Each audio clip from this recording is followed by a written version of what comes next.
This place is so nice. Amanyi abantu basinga bamanyi boga nti ngenda Bulaaya bamanyi ogenda London.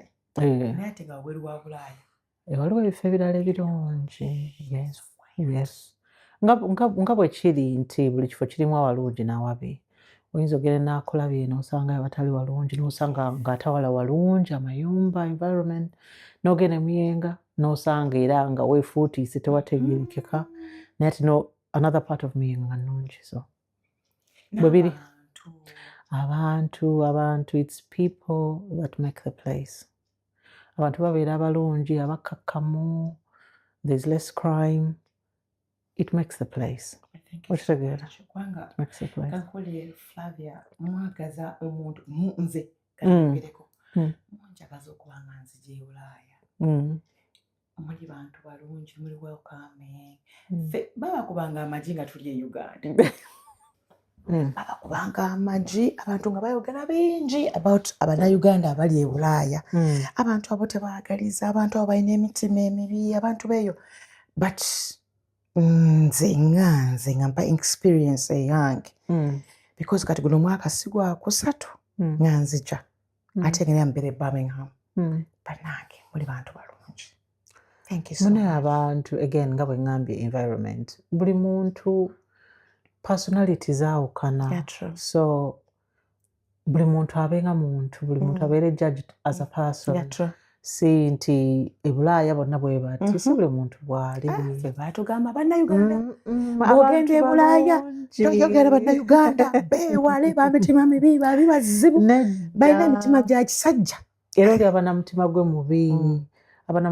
mubi. Nze kyemanyi abantu b'e Bulaaya oba Bungereza oba America oba Thailand wherever abantu bali focused nnyo kukola kyekyamugyeka. Ojja Bulaaya ng'oli muntu mukulu tewali time yakuvasinga about ng'ogyeko abakali be bazaalidde wano oba abato naye eba personality ya muntu nga si muntu mulungi nga bw'obuddemu naye abalungi gye bali abantu bangi bakwata banaye ku mikono batukutte ku mikono nga tubenyumirizaamu without them I wouldn't be where we are. Omuntu abeera mu bizinesi n'obuuza naye kikyo alingiriza gwe buli kyokola mbw'okweroopa kuli eno buli kadde kuloopa munno ono ali bwati ne bwati badiporting and staff emitima mingi bye tuwulira. Abantu babaamu era nga bwe nga guba mutima butaagaliza abalungi bangi naye nga bw'obimanyi in every situation ekibi kye kiwulikika. Okitegeera omuntu ne bw'aba nti oyo jjajja waawo yakuza abaana batali babeeya naye walina kubaawo n'akola ekintu kimu oba n'wabaawo enkaayana gy'owulira buli gy'atambuza ate nga muntu mulungi alina ebirungi by'akoze so life bwetyo bweri. Ebibi bye biwulikika ebirungi tebiwulikika. Ab'e Bungereza balina ebirungi bingi bye bakoze naye owulira badiportingisa balina empisa embi kati ate ab'e London n'ebikazi by'e London what they call them naye nga they're good people mulimu abalungi. Omala kutuuka eyo n'okyuka n'ogamba mu butuufu kubanga wajja agamba Ruth tuuka e UK Bannayuganda beewali bantu tebaagaliza balina omutima mubi but truth be told nze bensanzeeko they are good people are good so welcoming. Tebakwagala nosula mu hotel baagala osula mu nnyumba zaabwe baagala obagambe nti leero njagala kulya kino njagala kulya kino balinange baanamu emunda z'omukwano for real. Oyo kino n'oyo kino n'oyo kino buli Friday ba fish and chips buli omu nakanze mukula leero nze mukola bakulete KFC bakulete gundi oyala kulagala tugende mu binyama tugende mu bigundi tugende mu lumbe. Oh my God bless you so much. Amen. Welcome to yet another edition of Share with RKB. Hope all is well. And leero era ndi Birmingham UK wendi nenga nkujjukiza nti mu August Birmingham Uganda Investment Convention ekyagenda mu maaso era gwayagala okwewandiisa tandika okubanga otandika okutera sente zijja mu z'ennyaanya olina ng'ojja weeyolesa trust me bw'onojja olamu tebijja kusigala kyekimu waliwo ebikyukamuko because ojja kusanga abantu abalina ideas ez'enjawulo nnyingi nnyo ddala wano e Birmingham ate ofuneko n'ogwo omukisa ekirala okutona ekikwa kyekyo kya famire nti mwe temulinnya ku nnyonyi just kola ekyo kyokka ofulume eggwanga ogende nti mwaka 2026 ekikwa kya famire nakijjawo nengende Birmingham so genda bulungi nnyo ku social media ez'enjawulo okuli Birmingham Uganda Investment Convention click tandika okukola kyonna kye weetaaga essimu gikube and you book your spot ebisigadde byonna bijja kutambula bulungi ddala.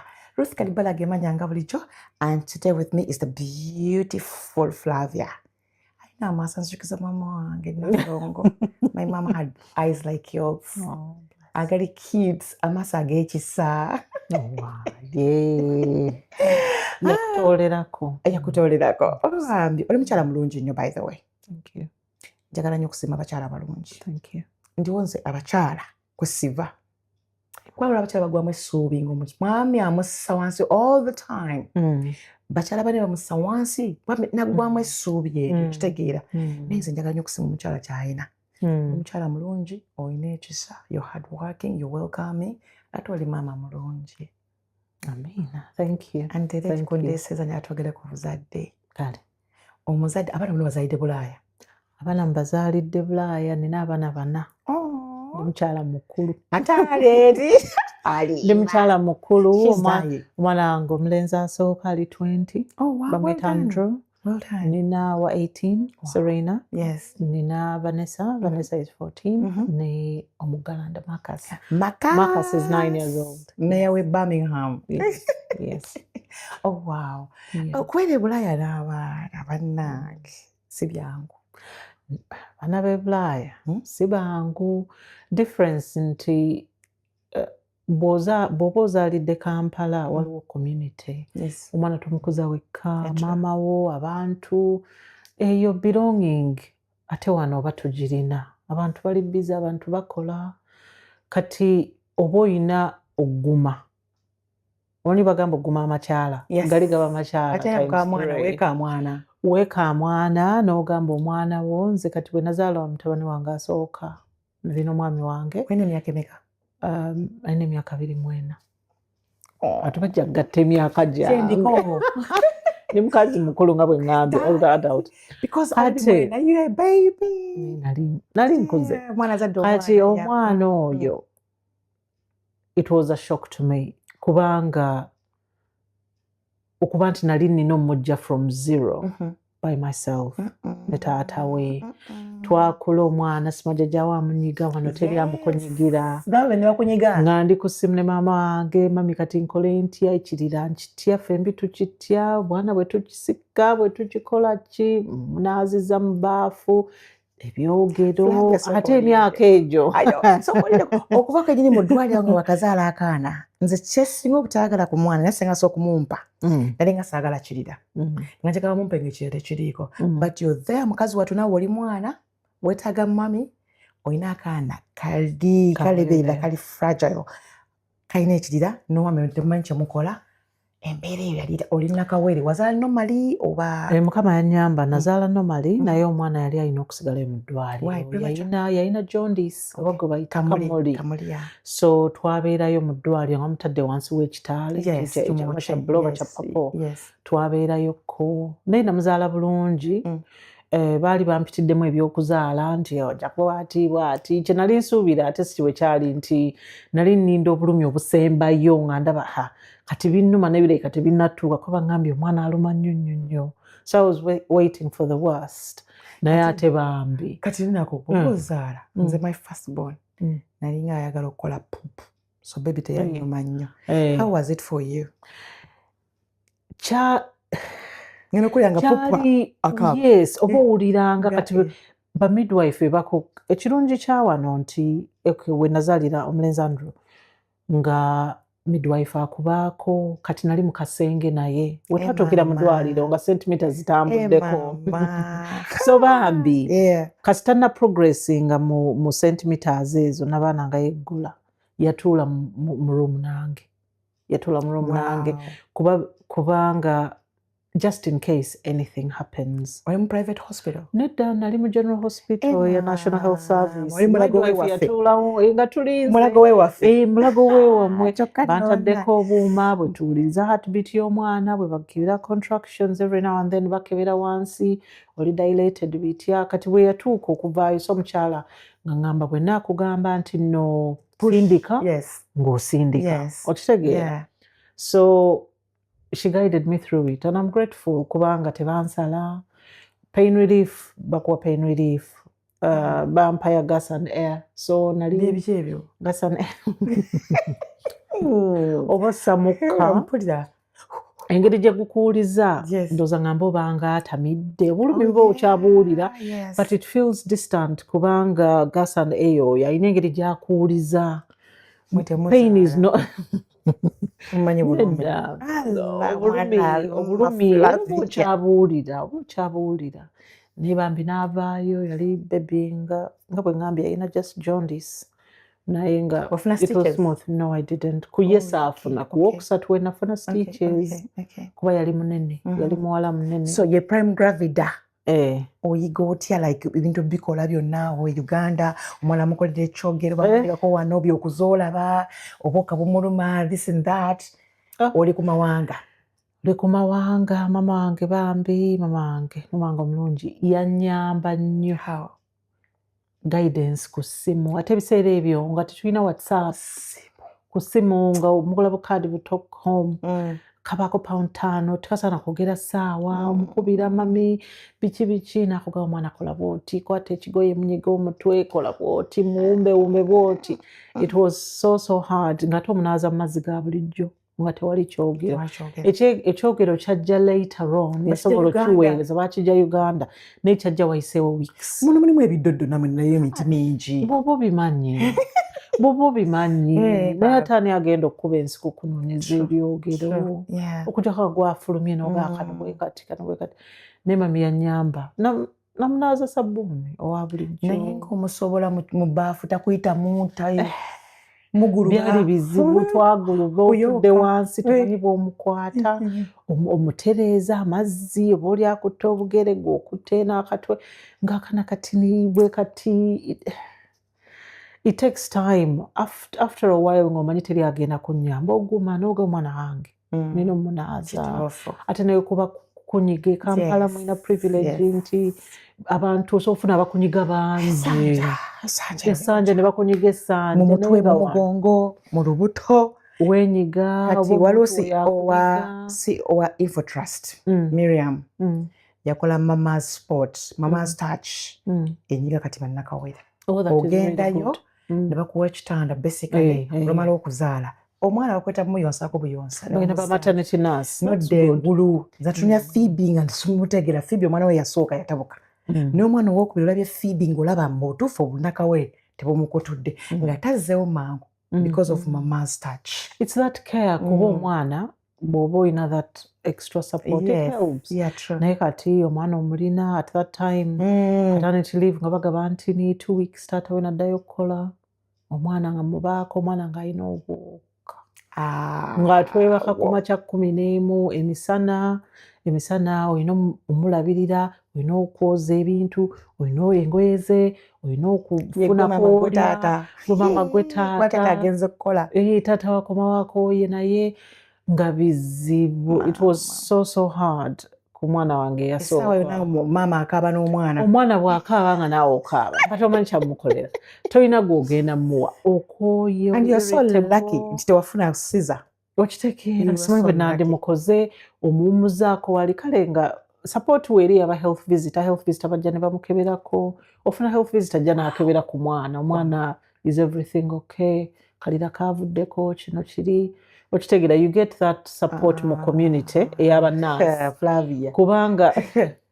mwe temulabye ennaku ozaala omwana gwe teri visitor health visitor abanaye professional naye aba professional kubanga oba wano tolwa mu ddwaliro bw'omuzaala the next day you go home okuggyako nga waliwo a little complication ko bali abalala within a day I was going home naye balina okukebera ku mwana oyo ali bulungi bakola home visit olugira ng'omutwala maybe oba ku center bakebera naye nga bali hands on I would say nti the care makes it easier.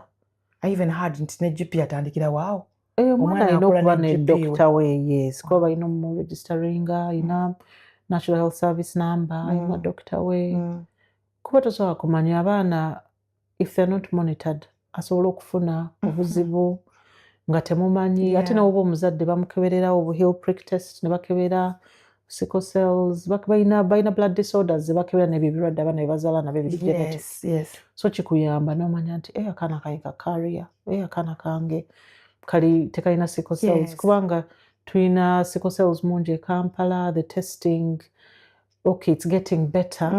Naye nga abantu, anyway, n'oba oli lubuto. Naddala ffe ethnicities nga Africans oba Asians, tuli predisposed ku ezo sickle cell. Kati bakuwa opportunity bw'oba oli lubuto. Blood test zibakola. Bakebera. Kati oba kusanga olina sickle cell trait.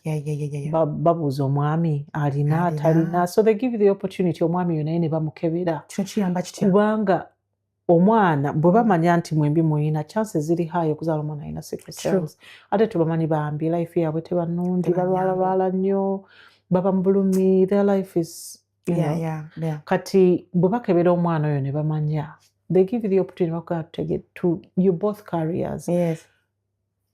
Chances are high omwana muyinza okuzaala nga ali sickler. We can do another test. They can do a test ku mwana oyo ng'akyali mu lubuto.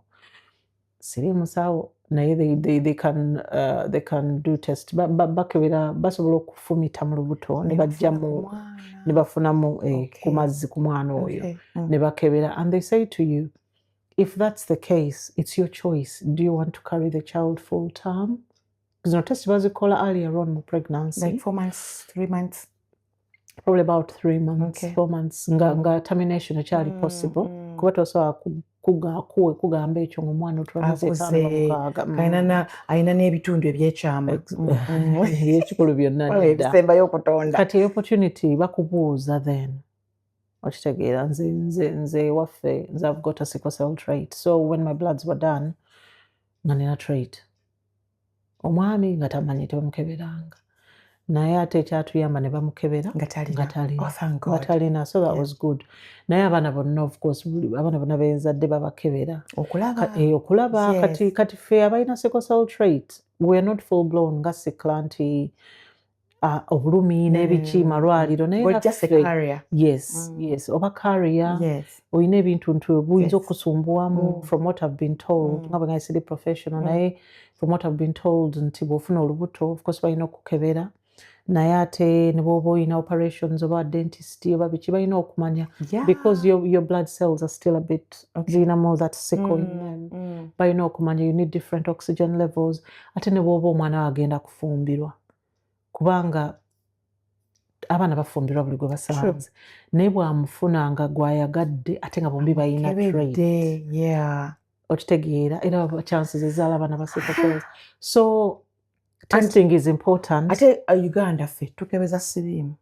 Abasinga siriimu kyekirala, naye nga ate n'ebisikoseera ebyo abaana kuba Uganda, I believe in the years, ezo the 80s, 90s, I don't think testing was done as much. Bakebeza maaso. Alabika bulungi. Naye nga omuntu abamu ne genetic wound disorder, so kiba kirungi abaana babeera bafunye bannaabwe tebakoma ku siriimu, kale byaba byonna babikebeze, naye n'esikoseera oyo kikulu nnyo. Actually nze abaana bambi abaana abo basikala bafa, bazaala omwana n'afa. Obulumi bw'omwana bwayitamu bannange, n'otuna omwana amagumba ganaza omuluma, bwayaba omubiri gwonna gumuluma, bannange omusaasa ng'oyo obulumi yagala bwetikkako. Postpartum.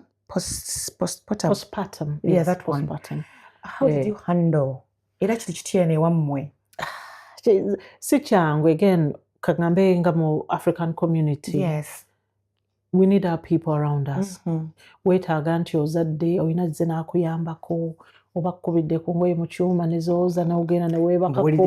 Olina okunya. Nedda kale omuntu akuyambyeko banajja, abantu wano bayamba, banagamba ngenda kufumbira, I'm going to batch cook, olina abaana nkole batch cook, tufumbe omuceere omungi oteeke mu fridge, ate kwe kufumba nga bingi, oleme kufumba kati nakufumbira supu, nakufumbira omuceere n'oteeka mu fridge, so that gwe nga nakawere bw'oba olina abaana abalala ate todduka abaana balidde kyebo kikuba nawukoowa, oba najja nakobererako n'omwana n'ofuluma n'otambulako. It helps kubanga bw'oba wekka with your thoughts and responsibilities, it's easy okufuna that postpartum depression. Wana abantu bangi end up in hospital oba postpartum, omwana si mwangu, naye n'abalina support, era manyi e Kampala I've known people nabo ne bafuna postpartum, teyawula but how do you look after yourself? How do you look after yourself? Omuntu bw'aba teebaka for a prolonged period of time, it affects the brain. Kyobala njala kwebaza oyo omukyala CEO tusuubira Mariam. Ekino kye yakola ekya mama starch. Omwana bamukugirako ddala. Kale tebamukugirako tebamukugireko bwe bamulina. Abaawo naye bakuwa time for you to rest. Bwazuuka nga bamuleetanga omuyonsa. Omuleeta ekisinga kumenya mukyala kulowooza nti omwana ajja kaba nga tamuwulira.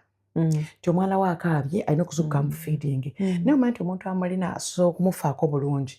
You can rest. So kwa time no restinga naye ng'osasudde bakunyiga bakuwa the right teas. Chai gwino okunywa omutuufu akuyamba okufuna amabeere. Abakazi abamu n'amabeere gababula.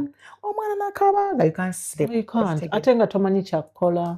Naye ate kati n'ezo abaana bafa ekiro. Yes. There's a lot of death kubanga omwana bamwebakidde. Naye ng'ate okumwebakira maama tereyagala kutta mwana we. Omwana wakooye nga tolina kuyamba ate jjukira twebaka n'abaana. It's not advisable. I know kubanga baba kulinaanye omuyonsa omubikka naye ate omubikka ne weerabira n'obikka omutwe because it's automatic. Weebikka omutwe akaana okabikiddemu oba akaane abo omutadde ku kisenge n'omusindika ku kisenge n'alemerera okussa n'ekirala n'omuteekako ebbeere omuyonsa nalyo ne limugwako. So eyo service eyo it is worth the money kubanga eyamba. Nze I've been through it. Nze I would have done with a bit more support. Nefuna okunyamba okwo it would have made a big difference. So bw'olaba omuntu at a small fee nti bayamba ba maternity nurse ne bayamba. It's really really good because it prevents ezo death z'abaana abo abato. Omukyala omusanga agudde eddalu. Nze kati ebintu kati nze omulimu gwange nkola n'abantu abalina mental health naye nga ndaba abazadde bangi bamaama nga yakazaala nga wayazavuddeko. Omwami amusudde eddalu, omwana amusudde eddalu. Byonna nga they're not coping. Nakugaana okuganza oyo omwana si wange sinze muzaala. Nga te yamuzadde. Nga byamuyitiriddeko obwongo ne bugaana okukola. Na rejecting eddala omwana we n'akola ebintu n'abanga omwana muyonseeko nga tayamuyonsa tayagala kulaba mwana mutwe ne gutabuka. So mums ddala abakyala bazira they do a lot. Nze era bwe mbeerawo ne ŋŋamba babazadde ffe baatukuza bateko bo bazaala abaana bangi gwoba okaabira bana naye yazaala abaana be abawera. Abakyala banywanga ebintu abo agenda ku ttale n'anywa akantu agenda okukuzaala nga tolina bwoka. Weebaka olina emirembe nga oba akazaalibwa oli mu kyogero ne bakubikka muli ogenda okuva mu baafu Flavia weebaka bwebasi. Omukyala n'awummula alya emmere y'oganika oluva ali mu lusuku. Abakyala abo nga bamenya. Abakyala abo tebaamiranga mpeke. Okitegeera. So ate baalinga very very active. Being active kiyamba ku lubuto bagenze balimye bagenze kola mu dduuka naye kati ng'abakyala ndowooza ne culture comes into plenty. Culture yaffe omukyala ali responsible for the home. Omwami responsibility egenda kunoonya ssente kukola. Breadwinner. Yes, breadwinner. Yes, women do as well, but there's an extra responsibility to the females. Nti you're responsible for the home. Okitegeera kati awaka warwaninze watya. It's a lot. Abakyala tetwewa credit naye nga Abakyala kwesiba era mbawa ekitiibwa nti omukyala abeerawo abaana be nolima kubanga kubanga sometimes tutitibya nnyo abaami. Yes, twetaaga obatitibya because batuwa abaana naye ate n'omwana tomusuulirira because n'omwami we alina maama we kati gweowa omusuddewo ate you want to mother this one ate gwe tosobola kukyusa naye ate gweowa osobola omukola buli kyoyagala. Muka mwana bw'anajja akwebaze. So omwana akwetaaga nnyo. Omwana akwetaaga especially in the early years because that's the foundation to who they'll be. Bakulize mu mukwano mu kwagala kale tukoowa ng'abazadde oyinza okukomawo okooye toyina omwana kale omulabyeko omwana yakuyitiramu bye yasomye. I want to tell you about how school was okooye toyina googera okitegeera but in these times you'll easily find time oli kusimu. You feel you need your me time.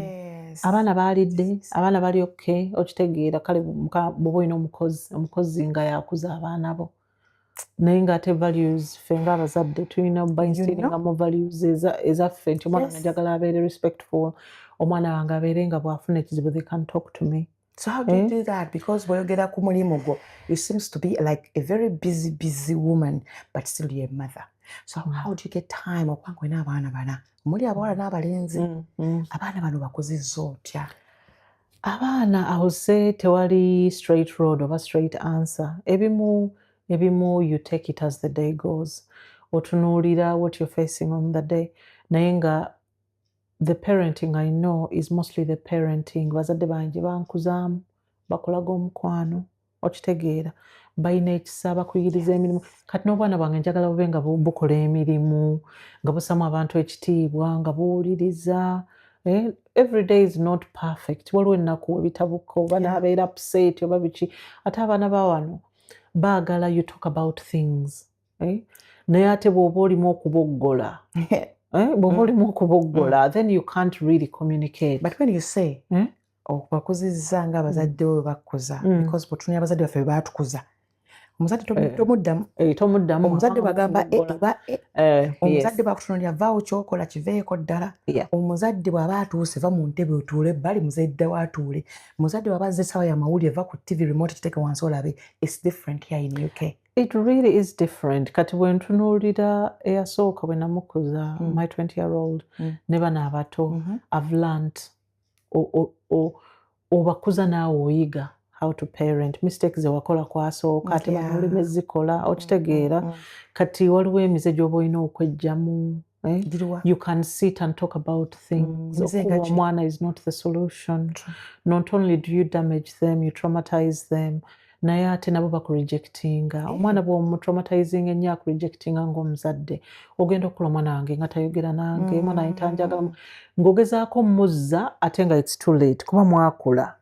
Eri time gye yali akwetaagira ennyo to listen to them, to guide them.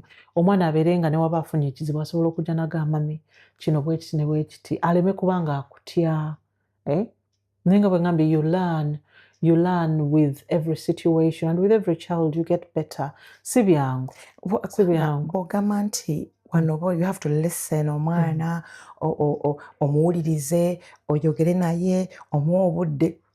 Si baatukuza Flavia. I know. Twagwa tutya abazadde. I know. Twaba rejecting. You get. So kiki ekyakyukamu like nti omwana kubanga njagala nnyo bugambi nti nagezaako bakuzanga bwe baatukuza. Because twavaamu nga tuli bantu balungi. We respect people, tuwuliriza, tutuula wamu, okitegeera tetumanyiira. Was this kale tukitamenya nga torture naye nituvaamu ekirungi oba ffe waliwo bye baakolanga ebyali ebirungi ebyatulaga nti batutocaringa ate ffe nga banaffe balabanga ffe aba batocaringa. Nze nga n'emirembe gikyuse nnyo. The times have changed. If I'm to look back, my childhood, things were different. Kwebiri kati. Kati bwe comparinga nze bwe bankuza n'abaana benkuza ate mbakuliza Bulaaya. There's a cultural difference. Yes. Okitegeera? Yes. There's a cultural difference in a way nti bo balina engeri y'abazungu talk about things, do this, do that. Ate nga ffe what you were told is what you were told. Omuzadde omuddamu otya? Omuzadde tomuddamu. Tondaba mu kamwa. Tomulaba mu kamwa. Wano omwana ebintu mbyogerako ng'akutunudde mu maaso ffe ng'ate okutunula omuntu mu maaso was being disrespectful. Totunula muntu mu maaso naye ng'ate bo balina okukola ki? Okugamba kyawulira. Yes, I don't like that. Yes, before you enter my room. Exactly. Mu nyumba yange. Ate n'ogamba nnyumba y'ani gy'okola ki?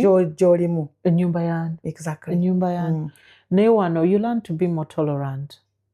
Yes, tuli oyiga okuba omukkakkamu n'oyiga n'owuliriza kubanga omwana bw'otamuyisa bulungi nga muto gwe ng'omuzadde sometimes it comes back to bite you. Era we nagambye they experience mental health issues or eyo trauma ey'okumukuba ey'okuba they were not listened to ey'okuba nti omwana they feel worthless kuba wamukuza omulowoozesa nti talina kyagamba oba kyakola talina right talina esalawo. yes. So ffe kale twavaamu Katonda yatuyamba, but when you reflect back ogamba oba kyali kitya. Yes, twavaamu. Nga tutali traumatized, waliwo ebintu ebimu bye tutya. waliwo ebintu Nze sapatu njitya, bane bankuba sapatu. Olaba, yes. Ayi, umoja oyo, bankuba sapatu mukwano. Waliwo bankuba sapatu ne markinga n'okumarkinga.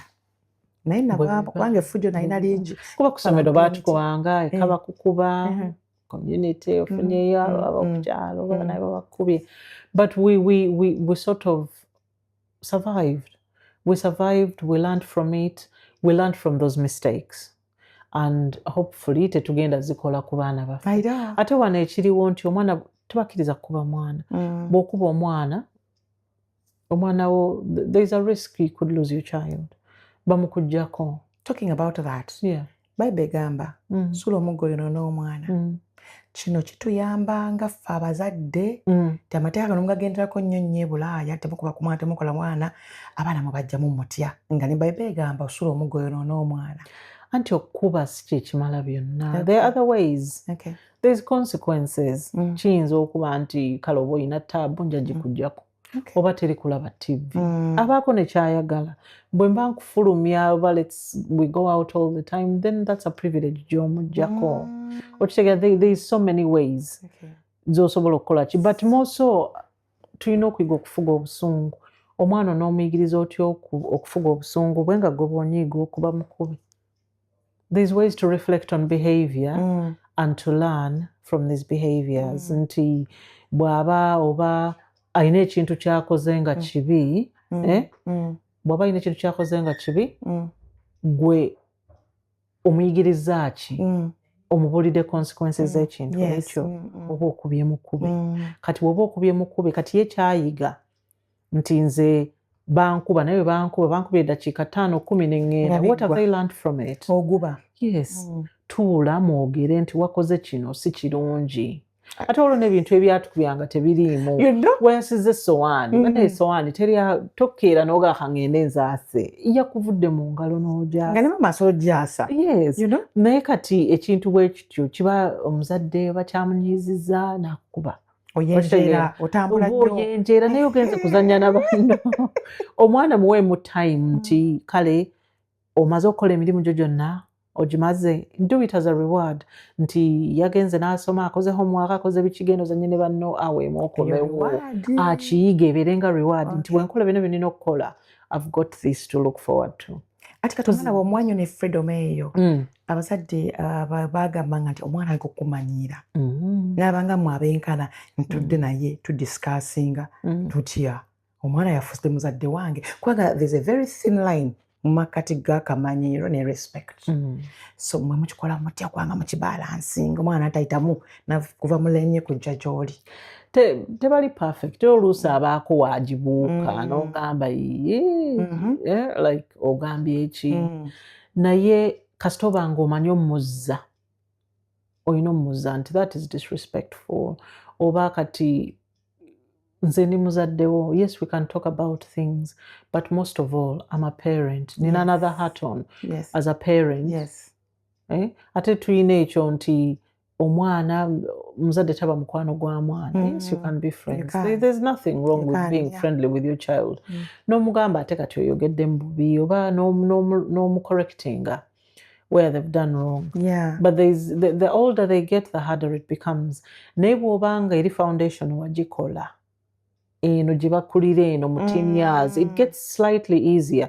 Naye teenage years ziri challenging. They're finding themselves bakuze puberty, balenzi, biki, okitegeera. So buli stage ebaako challenges, but how do you overcome them? Ate balina external influences, bakwano baabwe, ate kati bali ku social media, ffe kale tetwagina emyaka even the government yammwe balina ne rights, balina ne biki, naye omwana wo omukomezaawo otya?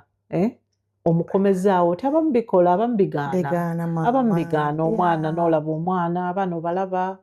Kati ffe baatukuza simanyi omwana tafuna lubuto nga muto, simala 14 biki biki. You do your best omwana wo nga kyekisinga obukulu, naye kati omwana asobola okufuna olubuto, omwana asobola okufuna ebirwadde, omwana asobola okugenda mu substance misuse is a big thing. kubanga eri gye babeera gy'otasoma naye nti ku ssomero banywa ebiragalalagala naye bw'oba omuyigiriza nti munnange ebiragalalagala tobigendako, sigala oyo baagala sigala, abaana bano bafuuwa sigala, balina vapes ziriwano mu mbeera ey'obunnyogovu ng'abaana bali ku vape kuba bagitunuulira nti they would rather vape than kunywa sigala, but the impact's the same kuba byonna byonoona amawuggwe. Byonna byonoona amawuggwe ate abaana bakola bye balaba. Ekirala kino ekyokugamba nti omwana wa wano 16 years aba ne right kinnyonnyonnyola nkitegere muzadde munnange. Ne that 16 mu mateeka omwana wa wano asobola okufumbirwa. Yes. They can get married. It's allowed by law. 16. Naye nga 16 mu maaso g'omuzadde aba akyali mwana. Yes, 16 basobola of course okuyiga okuvuga emmotoka. Naye nga aba akyali mwana muto. Amateeka agasinga agamu gali ancient, the ancient mateeka. Naye of course 18, bw'atuuka 18 is when they're classed as an adult. So 18 to 25 aba younger adult. Amateeka gano gabayamba batya mmwe ng'abazadde oba gatulinde baana bokka? Kisinzira teeka ki. Kisinzira mateeka ki. Of course human rights for everybody. Naye kati oyina gano ag'abato ga Children's Act agabamu ebintu bingi. Omwana alina okugenda okusoma. Omwana bw'aba tomututte kusoma omusango gugwo muzadde we. Ne bw'oba wamututte ye n'avaayo ku ssomero. It is you as the parent kuba omwana oyo gwamulinako obuvunaanyizibwa. Omwana bw'aba tasomye let's say nga tewali reason nti si mulwadde. Omuzadde gwe alina ekizibu gwe bavunaana. Bino obwana omujje mu ssomero mugenze ku holiday nga term time bakufayininga basobola okutwala azaddugala. Bw'aba azaddugala omwana asumagira it's a cause for concern. Lwaki omwana omuto tafuna budde bumala kwebaka eka? Lwaki temwoza ngoye ze? Ekyo kikuloopesa mu social services. It is neglect. Kuba bw'abaddugala bonna buyinza obutayagala kuzannya naye naye kennyini awulira atya okuba ng'ali mu ngoye ziddugala. Naye nga sometimes it's genuine reasons. Abazadde oba maama mulwadde ba single parent oba tebalina na kyuma kyoza ngoye oba bakunye engoye. Munnaye bo tebamanyi kukola bulungi engoye. Naye nga omwana is priority. Mmwe etteeka libayamba batya liba protectinga batya mmwe ng'abazadde ku baana? Kubanga kati ndaba amateeka gonna gasinga kuba ku baana nga gawa maanyi baana. Abaana bali vulnerable nga bo. They need protecting. Fe abakulu we can protect ourselves. Omwana kaletsa omwana we weeks 3. Kati I'll give an example. Waliwo omwana nali involved mu keesi ye as a social worker. Omwana ono bino bye tukola e Kampala omwana mumubuusa, omwana mumunyiga, mukola biki. Kati omwana ono bazadde be tebaali bafirika baali mwezi ensi ezo ez'aba Asian. Balina massage ze bakola abaana abo. Omwana oyo yali wa weeks nga 3. Naye ndowooza baamunyiga nnyo yamenyeka. Babafunya bakola bati bakakulasi. Yamenyeka n'agenda mu ddwaliro. Kati omwana oyo aba talina mateeka gamulwanirira, tasobola kwerwanira, tasobola kweyogerera. How do you protect them? Bano bazadde be it's their culture. Bamunyiga, bamunyoola, bakola biki naye baamumenya. Yafuna fractures. Naye ng'ate bo tebakitegeera nti ffe bwe tubikola. Kuba ate n'omwana bw'omubuusa ennyo nga muto obulago tebunnaguma asobola okubleedinga ku bwongo oba anything can happen, but amateeka galiwo ku protecting abaana abo. Ag'abakulu weegali naye kasita oba nga you adhere nti omwana oyo ali vulnerable ye tasobola kwerwanirira. Gavumenti erina okuyingiramu. Bw'atyo ate wano omwana nga let me say awezeza 16 years takyampulira kubanga etteeka lyamulaga nti kati muntu mukulu asobola n'okufumbirwa. But this is a baby. It's a baby in the parents' eyes. No wa 25 aba mwana muto in your eyes. Naye kati asobola you try and work it with the child. Naye omwana oyo bw'aba akedde ng'agenda kuva waka. Yes, system government esobola omuteekamu accommodation because they still need that support. Paka ng'awezeza 18. Naye tasobola kuba waka n'omugaanira. N'omugaana tojja kufuluma tojja kgenda. Mateeka tegakikiriza. Kuba omwana oyo alina kati nga ba teenagers for example nga tulina abaana ali 20 omulala ali 16 Of 18, normally 14, yes. The challenges ofunye mu nsi eno eteringa eyammwe gye wakuzibwa. Abawala bali different ku balenzi. Ate ne personality comes into play. Ninako omusirifu, tafaayo, buli kaseera ali waka, gwamugamba fuluma ogendeko ne banno. Naye ate nina omulala buli kaseera nja agendako mu sinema, nja agenda mu paaka, nja agenda bakwano bange, nja akola kino, ayagala nga yenna n'akugaana okugaa nti bannange enviiri, nze njagala mukyusa enviiri buli kaseera, buli kagoye akaliko, ayagala naye ng'ate oli si bw'ali. Ate ye omukulu omulenzi ate naye perspective ye endala kuba kati akula.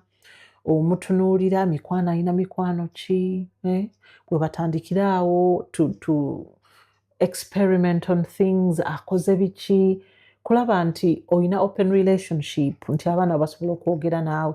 Ne bw'aba asanze nti oba munna abamugamba gezaako kano, najja nakugamba mukwano gwe yadda ngamba ngezeeko mami, what do you think? At all times ng'osobola mu messaging ng'oliwo okola ki, you agree nti kale you can go with your friends n'essaawa nnyo olina okuba ng'okomyewo. Naaba ng'akimanyi rather than ye bw'anadduka eka n'akomawo ku 8 ayite mu ddirisa. Naye nga mulina that agreement nti nkulesa ogenze, olazeewa, you have to tell me w'olaze, saawa bwezi tikomawo. Buli muzadde yali agadde okubeera mukwano gw'omwana we, but sometimes oba bigaana bugaanyi. How do you even build that? Oluusi bigaana ndowooza ne Mukama plays a big part. Mukama akukwatirako bano banayo omukisa, ate bonna nno si bwe baba. Omu oyinza okusanga mu 5 omuli ye n'agaana, omu n'akulema n'agaana, nga mukeera mu kyaki ne musabira omwana n'agaana. Buuza nze mukwano abaana 7. Ne wali omwana gw'ofuna n'ogaba bannange Mukama naye ye nga bala bonna babadde ku museetwe onaakuwa a lot of headache. Mubaamu omwana ye n'agaana, n'omuwa buli kimu, n'okola buli kimu, omwana n'agaana. Nga taliiwo. Wena wayogedde n'ogamba nti nze nakola ensobi nga ntandika. Ensobi ki ezo z'oyogerako nti senga wali omanyi osanga walikoze bulungi naye wagenda okizuula oluusi ng'olaba oyonoona mu parenting? If I'm to think back, ndowooza ngambe ng'ensobi nti omwana aba mwana, omuzadde aba muzadde. Omuzadde kyayogera tekiddibwamu. Bwe twakuzibwa. Gwe ng'omuzadde olina more rights than omwana oyo. Ky'oyogedde kyekyo. Kubanga oba omanyi ky'alina okukola. Omwana, like, we're not friends. I'm your parent, you're my child. Period. That's it. Nti toyina time ya mwana. Oleese emmere omugulidde engoye z'ayagala. We assumed that was love. Kuba ffe baatugulira engoye za Christmas, and that's how they show us love. Naye nga there is more to it. Omwana omuyisiza otya, okikoze otya. So many things. Ate okumuwa buli kyayagala ate is not the best. Kuba ate mulimu okwonoona. Kati obeere nga buli kyayagala buli kyayagala omuwa buwi. They have to earn it. Nedda balina ki-earninga. Okumuwa ssente nnyingi ate si kyeki nti kwe kumulaga omukwano. Mufunire time. Mugende mutambuleko babiri. Genda mugende mugule ebintu bya shopping mwembi. Omugambe wandika list tugende tugule ebintu bya shopping. So sikutuukeyo naye akwata akasero. Genda gwe n'olonda by'olonze n'ogaba bibino ebintu. Find me time. Bw'oba olina bangi fulumako n'omuntu gwe tugende mu katale. Use that time to build a relationship. Tugende tunoonye ebyennyanja. Natwogera ku ki? Yes, just talk about oli otya, bakwano bo bali batya, how is school, ki ekikusumbuwa. Who taught you that? I think those are some of what comes to play is my professional background. Nti nga social worker babayigiriza ebintu bingi naddala mu baana abo. And how to look for signs, well-being. Mental health y'abaana eri very important. Naye abantu abakulu, it's easy to pick up signs nti omwana bw'abeera withdrawn, tayogera nnyo. Be babaana boolaba nti kati bo bategeera batya nti omwana bamukuba. Omwana okola bukozi bw'oti n'abuuka. Neyeekanga. Oyo omwana oba omukuba. Yeera omwana bw'aba akuba. Aba alina gye yakirabye. Aba alaba bw'okuba badde. Yes. Aba akuba, aba alwana ku ssomero. Omwana gwe batakuba. Yes, it's not 100%. Naye kiba kimuzibuwalira okukuba. They learn from us. Ffe ba model baabwe from a young age. So we have to be careful abaana baffe batulabye batya. Era kyova olaba nti abaana balaba nga bazadde bakaya ne bagenda ne bakola bahasula omwana akula naye nga akakaalukana ng'amanyi mama we bw'aba akeera kusimbula n'akola biki tannafuluma era omwana oyo aba alabira ku muzadde we aba alabira ku taata we. We are their role models oba tukyagala oba tetukyagala. Kyagamba nze mama wange mulaba awakola sirina kulinda dadi kuteeka bintu ku mmeeza sinanga omwami wange tajja kusobola kuteeka bintu ku mmeeza. Omwana bw'amanya nti taata we akeera ku makya n'agaya n'akola amanya nti okukola kulina okukola. Bw'amanya nti taata we munywi wa mwenge mukubi w'abakazi omwana aba amanyi nti bawulira bwe batyo. Abamanyi bawulira bakuba naye ng'abazadde it's not just I know I focused a lot ku bamama naye ne bataata have got a big role to play. Yes, especially abaana abalenzi n'abaana abawala. Omwana omwala taata we wamukuliza mu mukwano and the love and that good relationship. They have a better relationship with their boyfriends and husbands. Omwana ajja kumanya nti nze tosobola kunkuba taata wange simulako ng'akuba mama wange tasobola kukkiriza onkuba oti tajja kusigala mu abusive relationship. Okitegeera because alina that role model as the dad. Yes. So bataata balina omulimu munene ku baana abawala ne ku baana abalenzi. Omwana bw'alaba taata we ng'avuga emmotoka naye aba yeegomba naye aba ayagala okufa emmotoka. Obulaba bwana nga batutuuza kuno taata wa n'akuvuga mu compound bw'aba ayina emmotoka oba n'akuteeka ku ggaali n'akuyigiriza eggaali. Okitegeera abazadde we play a big role. Omwana bw'avaamu teri agenda kukuliza mwana we okujjako gwe teri agenda kutereeza mwana we ate omwana we bw'akula nga yonooneka no one is going to sort a child for you. Gwe kyomba omuyigiriza mu buto ng'omukuza kyagenda nakyo olina okuba n'empisa olina okuba omwetowaze banaye abantu bayiga okwetonda. Omwana nze nga lwaki neetondera omwana nga lwaki teweetonda bw'aba ye asobodde okwetondera bw'oba ffe we demand omwana oyo akwetondere oba yeetondere banne naye nga gwe bw'okola ensobi you brush it off teweetonda. Kimuyamba ki bwe mwetondera? They learn that people make mistakes and it is okay to make mistakes and apologize for them ate n'oziyigirako. N'ozi-owning. Lwaki buli kaseera ng'abazadde tubanenya bunenya naye ffe tukola ensobi tulaga nti it's normal tetwetonda.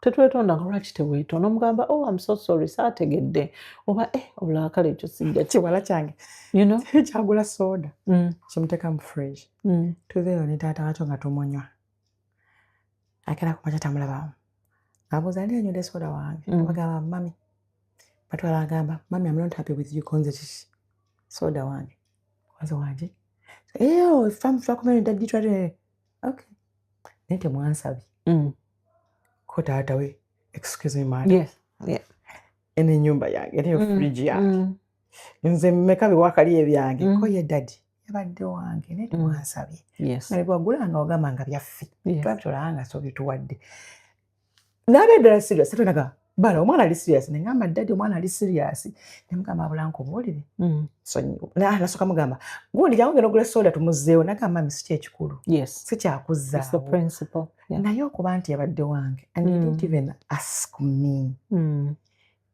naye ekyokumunywa it is okay but being to one kuba gwe abakubawo obeera wa demandinze okuba oba n'ogala lwaki ng'onywa kintu kyange ebikitosaba okitegeera n'agamba okuba nti wamunywedde nga temumunsabye okumuzaawo si kyekikulu nemugamba I am really sorry and it's okay mother but njagala kitegeere nti okugula si kyekyo naye okubanga wamunsabye era kaseera kimala netukitegeera netukivaako okitegeera byona otuyongera kasonga naddala ate abataate bakyasinza okudimandinga okubakola ki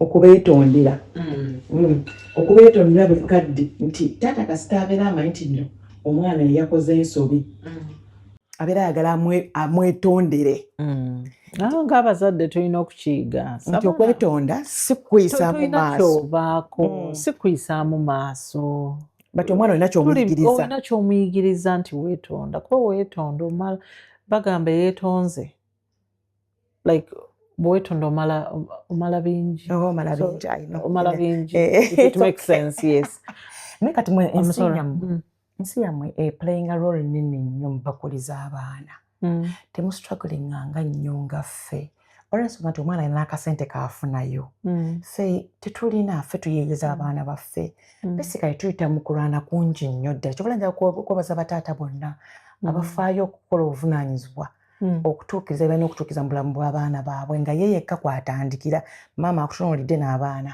nti eno ensi eyamba omwana nti Flavia nawe batoleewo omwana afuna akasente ke buli mwezi asobola okwegulira ekintu oba ayagala wundi essimu oba ayagala kitabo oba ayagala ki nti bitono mu abazadde bye muteekamu naye kati omucuntu ono alina obusungu ne uniform yagigulidde omwana mpya yagulira engatto ayoza engoye mutala ku mutala omwana engatto agisambisizza amayinja olw'obusungu omwana amuyimukiramu guno omwezi gwa bataata basinga bataata batabusa obwongo olw'ensonga eyo school fees nyumba mwana alwadde and everything embeera eno olowooza bo bataata twali bayambeko tutyaffe nga bamaama mu mwezi guno gwa bataata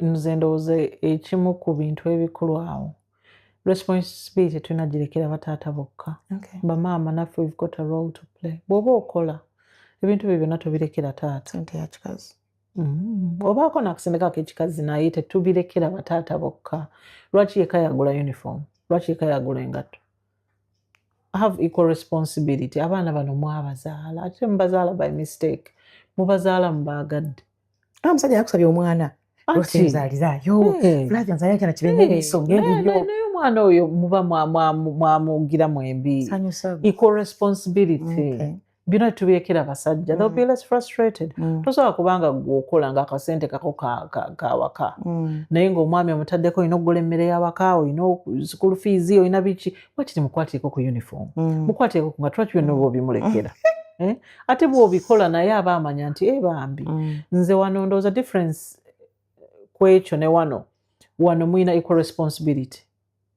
bills mu splitting into half bw'eba ennyumba ya miliyoni 3 buli omu aleetako emu kitundu bw'eba nti nguze yunifoomu aneesasula ez'emmere ez'okulya abaana ku ssomero kuba si buli omu tyafuna free meals bwekuba nti omwana alwadde nze ndi naye leero mu ddwaliro bw'aba wakuddayo olulala taata amutwala mwenna muyina equal responsibility kuba abaana bammwe ate mwe abalinako obuvunaanyizibwa gavumenti si yabazaalira abaana abo fine babayambako naye bweba nga entitlement eyo esente teriiwo omwana ogenda mumusuula kasasira omwana wo you have to do it you have to do it naye ate n'ekirala abataata naddala e Kampala tubeerabira nnyo we assume every day they are okay we assume nti era ebintu byatambudde bulungi balina ssente abantu abo babonaabona eri I think it's the culture nti omusajja alina okuba omugumu the man has to be okay all the time they're not always okay they're not always okay olugira ng'ogamba tava mu mabaala yagenze kwerabira bizibu bye kuba bwakomawo ogenda kuba oyomba ogenda kuba musajja kyona ddanga talina wadde omugaati mu ngalo kino ate kiri you know so nabo as people they need to be listened to wakomawo ewaka wasiibye otyo olunaku lwabadde ate mubuuze if they're upset about something mubuuze kiki tutandikira mu kuyomba bw'aba aluddeyo ayinza okuba yaludde emmotoka yamufuddeko sima biki yadde anoonya makanika ekiro bw'akomawo okomyewo omunaana ova mu bwenzi bakazi bo lwaki tasuzeeyo no speak to them omuntu w'oba omumanyi you always have to remember Rachi why did you end up together what brings you together togamba nti you're together olw'abaana if you take the kids away from the picture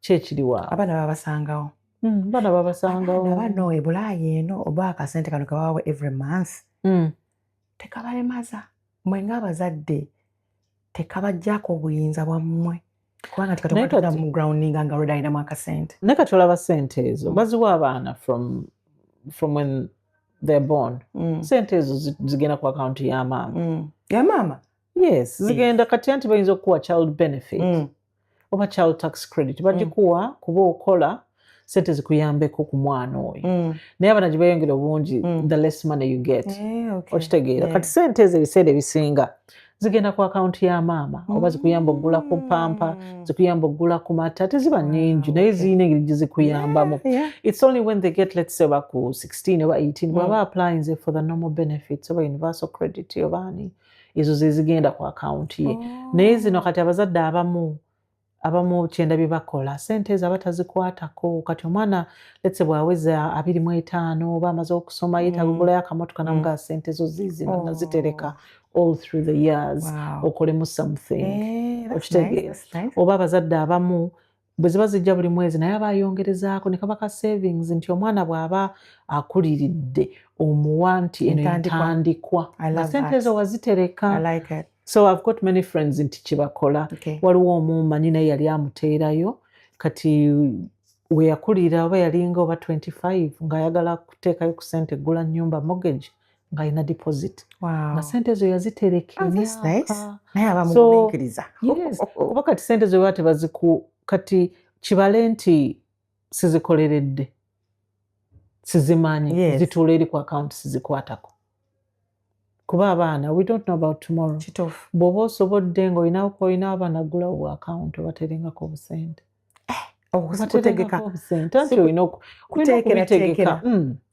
olina okuteeka because tomorrow is not guaranteed bw'ogwa accident nga tukyasobola kukola bw'olwala nga tusobola kukola mukama bw'akujja mu nsi abaana bo obakoleddewo ki si responsibility ya taata yekka ate kati tuli mu ages nti edda nga abazadde balina amataka nagenda ne babasalirako ono kibikyali teriyo ttaka lyakusalirako omuntu naye omwana wo mukoledde ki what do you have mukama bw'aba akublessinze ng'olina amayumba ng'omanye n'ennyumba y'ono eriyooli abaka n'akataka k'ono k'oli naye ne wekibe like okozeewo ki okuyamba ku baana baabo okuteekerateekera abaana nga bwokyogedde nti bateekereteekere naye ate talinnya abaana okujja mu nsi ennaku zino they're depressed and stuff kino kati nga social worker nze kukasaidi ako katono wankwadi njagadde nnyo kiyingiramu omusa kiki ekiviirako abaana naddala tusinga biwulira kati nnyo ne Bulaaya ne wankwadi ne Uganda bituuse abaana bejja mu bulamu naye ate ng'olaba nti embeera eno eba favoringa nnyo kiki ekibaviirako gwe nga social worker kiddayo ku kiri ki upbringing there is a bit of emotional intelligence ne support around them omwana ono ali how are they at expressing how they feel do they feel listened to trauma eyo abaana abamu kati let's say bwe mataddeko social work heart there is lots of reasons eziriidinga ku suicidal ideation abaana kati waliwo obuzibu bwa substances bwe banywa ebiyagayaga bali bakola biki they can't think rationally kibaleetera ekintu ekyo waliwo okuba nti omwana oba waliwo sexual abuse abaana babakwata abaana babakozesa nekimulema to deal with na ending up with poor mental health nayagala okujja mu bulamu bw'ensi obulumi obulekeraawo abaana abamu ayinza okuba nga awulira talina purpose mu nsi the children need purpose in life twakula ogamba nze bwe mba nsomye nina okufuna degree abaana bakyayina eyo purpose what do they want to do ate naffe abazadde we can be overbearing omwana akuganja akusoma kino ng'olina ekirala kyoyagala omwana yakola kino ne risks n'olugamba nti kati kiki naye nga kati abamu just poor mental health naye nga mental health in general ekozingibwa ebintu bingi oyinza okuba make-up mu bwongo the hormones imbalance oyinza okusanga ng'oba obwavu homelessness they don't know what to do domestic violence yes kati oyina ezo social perspectives naye waliwo ebintu bingi nti there is not one thing that can fix it tulina okukwatira awamu as a community naye nga we also open omwana omulaba ng'ali withdrawn tofudde nayo nti ng'asirise ennyo nga tava mu kisenge ajja kutereera tugende nkugulire kano oba tukole bwe tuti oba even throw money at them it's not going to change ekimuli muki wantama wesisasirisa nnyo kati sigala awo naye lwaki asirise abaana bababulinga they bully them a lot at school oba ayinza n'okujja n'akugamba you don't take it seriously abaana betta nnyo because of bullying abaana babato ku masomero bamugamba ebintu bamuyeeya bamukola ki tetufaayo oba ng'alina obwana buli wava ku somero bumukuba bukola ki we don't fenga parents we don't yes even the teachers oba n'okuba nti bw'ogwa ebibuuzo ojja kundaba biki we threaten them a lot ne kibooko neeyitirira abaana abo bakuze batya who wants to live in in this world nga environment toxic yes nga talina life nayo society talina sense of direction because Uganda olaba omwana ndi yakozebwa nga wa community nga buli osanga olaga Flavia osanga omwana wange n'omukangavula bulungi nga maama we okitegeera nti n'olaba labeka nakuba oba kaŋŋambe nti oba Habat nasanga omwana wange n'amukangavula nga taata we okitegeera esa kyaliwo kati e Uganda omwana omwekuba n'omwekubira eno ye yukke kiri kityamu era n'omwana asobola okubeera nga wa community. It's hard ng'okuba lwaki okuba omwana w'omuntu omugamba kale omukangavula musanze ali mu biragalalagala ne mumukwata anti oga maama we oba mukola ka intervention nga mmwe bamaama abakulu mu ka community omwana oyo ne mwogera naye naye olwo ne bu youth group bubayamba mu bintu ebyo you ensure they sign up to those bwe ziri mu community oba you seek support mu services naye ebintu ebimu you have to be sensitive kubanga oyinza okutaking approach ey'amaanyi ate n'omudrivinga father naavaawo eka naddukawo ogenda munoonyezaawo ogenda muloopa nti missing person ne bakugamba okujjako ng'ali below 16 oba bwaba biki they are not overly concerned ate bo bakwata essimu ne bakubira omuntu amisinga nabaganze navudde mama nga mpisa ate ate nakuletya n'emisango omwana mubadde mu mutuntuza awaka okitegeera oba n'agenda ng'ali naye kati omusindi agenzeewa bannamawanga buli mawanga galina emize omwana ayigireyo emize negikutuulira si bawala si balenzi bannange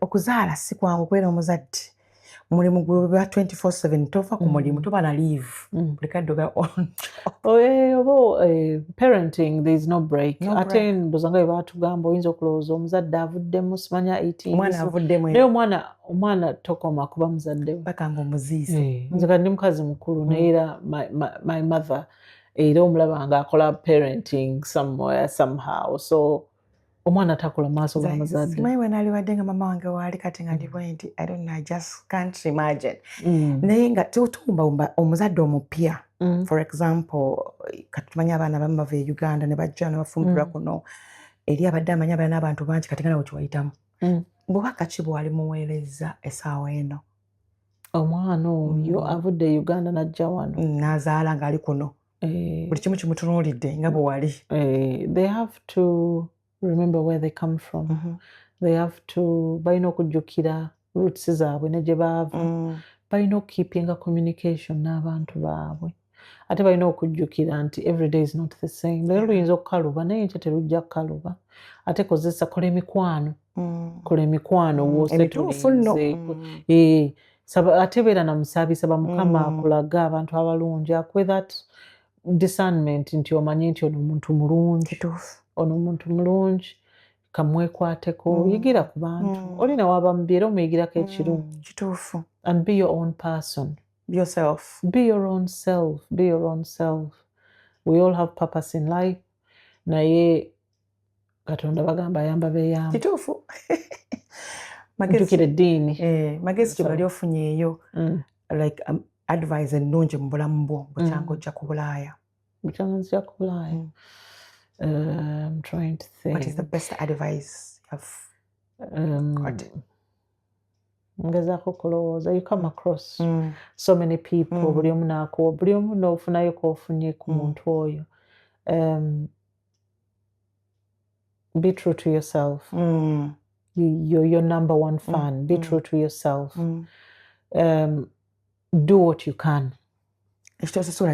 ky'otasobola kite yes ekizibu kati enkya kijja kuba si kizibu you look back and think ekyo twakiyitamu ky'olaba ng'ekinene leero enkya kijja kuba si kinene ate olusobola okuba ng'okifiirako naye nga kiba kigenda kutwala bulamu bwo okitegedde mukama n'akiyisaawo oba mukama balina kyakuwonyeza ky'osobola okukola kikole know your limits ky'otasobola kukola kiteere mukama kite weebuze ku bantu bwe kiba kiganye tokakka kuba oba osindikiriza opapa okakka ate nekikuleetera ensito giteekako maanyi kitogiteekako maanyi kiki wejjusa kyewalikoze like kyotegedde kati nti osanga sawa wakikola luli osanga embeera teyali badde bweti nga bweri mu buzadde as a mother, yes. Ndoza abaana bange nandibazadde kumu sandibasipesinze kinene sweetheart yes nandibazadde kumu nembakuza ekyo nenkimala kubanga kati ono we14 oli wa mwenda eyo gap nene naddamu alina emyaka 9 simanya oli mupampa simanya biki simanya kwebaka simanya bedtime stories naye singa zaala abaana bo bamale ate bw'oba ozaala gy'otandikira eno manya abaana bameka b'oyagala zaala abaana b'osobola nga gwe omukyala yes wawunyaawo zaala abaana abajja mu nsawo yo you can wake up enkya nga source of income omwami taliiwo onookola oti ojja balya abaana bo olina oba weeka ku mugongo zaala abaana b'osobola temanya njagala abaana 2 njagala 4 njagala 6 school fees nzisobola obajjanja mbisobola. You need to plan your pregnancies. Sinti ozadde. Bana ndabika ndi lubuto wekanga bekange. Lwaki wekanga nti oli lubuto? Toyina kwekanga nti oli. Plan your children. N'oba ogambye nti nze mbasipesingamu emyaka 2 okay. Naye weewadde time scale kinti mbazadde ntya. Yes, waliwo woba nti kale osuubira ogenda kuba n'omwami ate n'akulekawo n'obesanga ofunye ate omulala bibaawo naye manya nti omwana gw'ozadde responsibility. Okay. Responsibility. Bambi, oh, I love that. Yes. Abaami obasibirira entanda ki oba kigambo kyoyagala obba being nti guno omwezi gwabwe kiki kyewali agadde obalekera nga tusiibula. Abaami ndowooza nandigambye mwogere nnyo ne ku bakyala bammwe temusirikira bibaluma oba bibamenya. Please mwogere ne bakyala bammwe. You can work together better nga mwogera ne bakyala bammwe. Bakyala bafuuke bakwano bammwe. Muddeyo mu mukwano guli ogwabagatta. Ssente bwe zibula tekifuuka kizibu. Mwogere ne bakyala bammwe. Yes, naffe abakyala tulinamu abalalu naye abamu era bategeera. Yogera omuntu woba omumanyi. Yogera ne mukyala wo. Be open with your partner. Life moves on really well. Thank you so much. Thank you so much, Flavia. Otuwayaka kisokera ku RKB, and please allow me the next time okuyita nga tunako ensonga tuyinza okwogerako nadde zikwasagana ku social work kubanga abantu abo nabo balina egendabo okusomozebwa kwe bayitamu ate naffe kennyini naddala kati abawangalira mu nsi muno oyinza okukwata omanyi kiki weetaaga kukola okuba nga ofuna obuyambi obwo oba nti nno obuyambi obwo osobola obufuna nokwata okoze kino era obufuna otya. So nja kukukyagako next time naye tukyogereko. Thank you. Pale wetu wetufadde olunaku olwaleero saa 9 mpeera bankomire Roth Kalibala Bwanika mbaye ne Flavia mabeere bulungi. Bye.